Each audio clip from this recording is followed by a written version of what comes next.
Hello and welcome to another episode of Brian's Criterion. This week's Criterion Blu-ray episode is a review of Richard Linklater's 90s cult film, Slacker.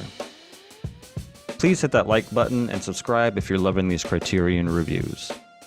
So right out the gate, this Blu-ray set just looks cool. The art design on the cover just oozes that feeling of punk rock.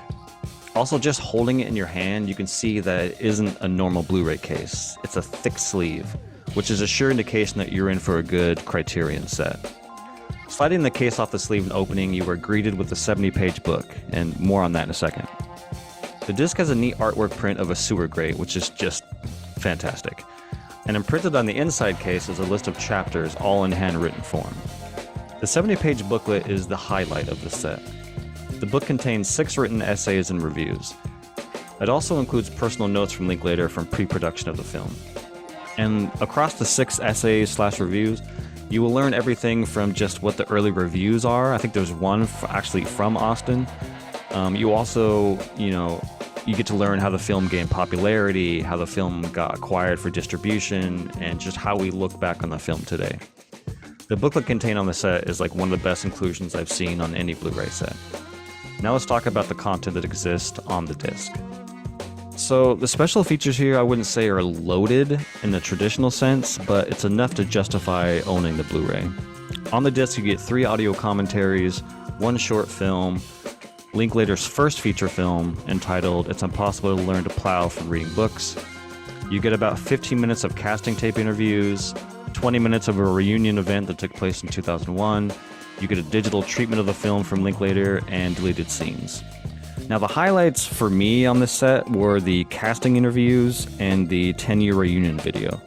I find them fascinating because you get to see raw interviews with most of the actors that they found, and you also get to see them again in the 10-year anniversary video where you get to see how they've grown or changed. It's like super cool.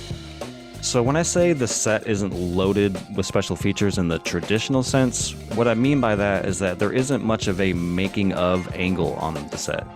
There is about a 10-minute segment on some of the production, but I just wish it was longer. Or, maybe there could have been like a Richard Linklater interview where he talks about how he was made, or maybe some other crew members get to join in. I don't know, I just wish there was more about the making of, because I think this is such a unique film that I would have loved to have seen that. However, I can easily forgive this considering, it was low budget and it was filmed in the 90s where special features just weren't a thing.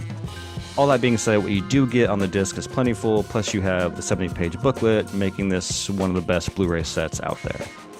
Alright, that about rounds out the special features on the disc. Let's briefly talk about the film. The plot synopsis from IMDb reads, a day in the life of Austin, Texas, as the camera roams from place to place and provides a brief look at the overeducated, the social misfits, the outcasts, and the oddballs. After watching Slacker for the first time the other day, I had 2 thoughts that crossed my mind while the credits rolled. My first thought was, wow, this is inspiring filmmaking. And what I mean by that is that in some weird way, this inspires me to go out and make a movie.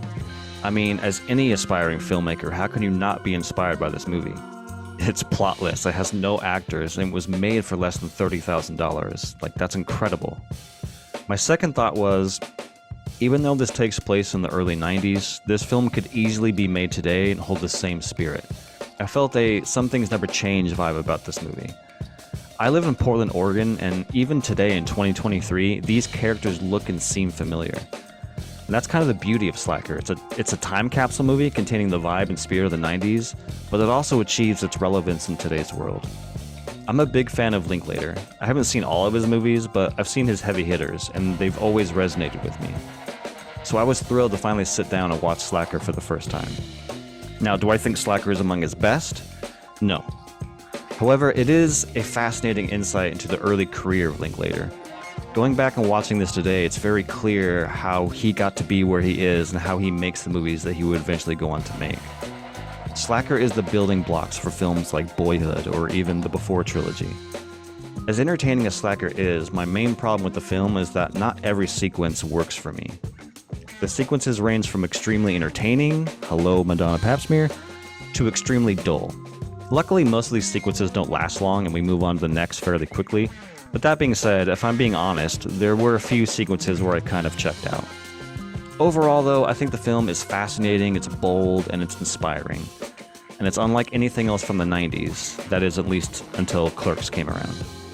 As I wrap up, I just want to say this Blu-ray set just rules. It contains some entertaining special features, it has a 70-page booklet, and the movie is one of the best independent movies from the 90s.